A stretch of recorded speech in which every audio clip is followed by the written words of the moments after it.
గణేశాయ నమః. శ్రీ సరస్వతి నమః. శ్రీ గురుభ్యో నమః. భక్తులరా, వాల్మీకి మనిషి రచించిన శ్రీమద్ రామాయణం యథాతథంగా చెప్పుకున్నాం. ప్రతి శ్లోకం దాని అర్థం. ఇందులో భాగంగా నిన్నటి వరకు బాల, అయోధ్య, అరణ్య, కిష్కింద, సుందరకాండలు పూర్తి చేశాం.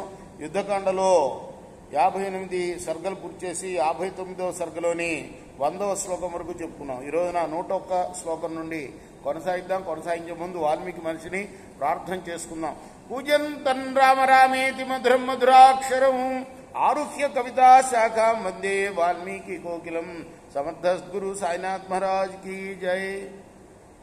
సబాణ వర్షంతు వవర్ష తీవ్రం రామానుజ కార్ముక సంప్రయుక్తం క్షురార్ధ చంద్రోత్తమ కన్నిభల్లై శరాంశ చిచ్ఛేదన చుక్షుభేచయ.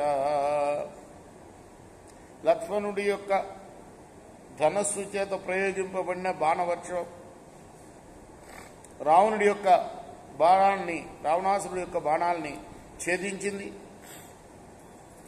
స బాణజాలాన్యపి తాని తాని మోఘాని పశ్యం శ్రితశారి రాజ విసిస్మయే లక్ష్మణ లాఘవేన పునశ్చ బాణాన్ని సితాన్ముమోజ. ఆ రావణుడు తన బాణ సముదాయం వ్యర్థమైపోవటం చూసి లక్ష్మణుడి యొక్క హస్తలాఘవానికి ఆశ్చర్యపడ్డాడు. మళ్లీ వాడైన బాణాలు ప్రయోగించాడు.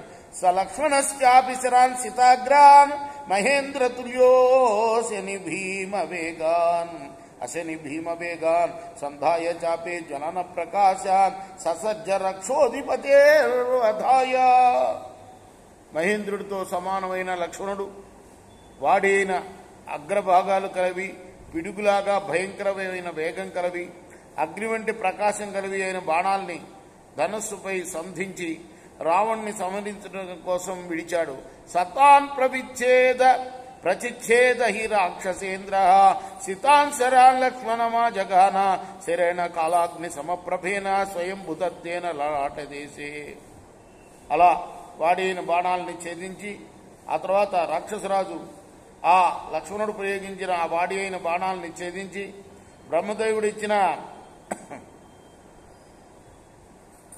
ప్రళయాగ్నితో సమానమైన బాణం చేత లక్ష్మణుడి యొక్క లలాటం మీద కొట్టాడు. స లక్ష్మణో రావణ సాయకార్త చచేల చాపం శిథిలం ప్రగృహ్య పునశ్చ సంజ్ఞాం ప్రతిలభ్య కృచ్ఛ చిచ్ఛేద చాపం త్రిదశేంద్ర శత్రు. ఆ తర్వాత లక్ష్మణుడు ధనస్సుని వదిలి కదిలిపోయాడు. ఆ తర్వాత మళ్ళీ అతి కష్టం మీద మూర్ఛ నుండి తేరుకున్నాడు. రావణుడి యొక్క ధనస్సును ఖండించాడు. నికృత్త చాపం త్రిభిరాజఘాన బాణైస్తదా దాశరథి సితాగ్రై ససాయ కర్తో విచచాల రాజా కృచ్ఛాచ్చ సంజ్ఞాం పునరా ససాద. రావణుడి యొక్క ధనస్సును ఖండించిన తర్వాత లక్ష్మణుడు వాడి అయిన అగ్రభాగాలు గల 3 బాణాల చేత అతన్ని కొట్టాడు. రావణుడు కూడా ఆ బాలానికి చెలించిపోయాడు. మళ్ళీ అతి కష్టం మీద స్పృహను పొందాడు. రేపు మనం 107వ శ్లోకం నుండి కొనసాగిద్దాం. కృష్ణార్పణమస్తు. సాయి కృష్ణార్పణమస్తు.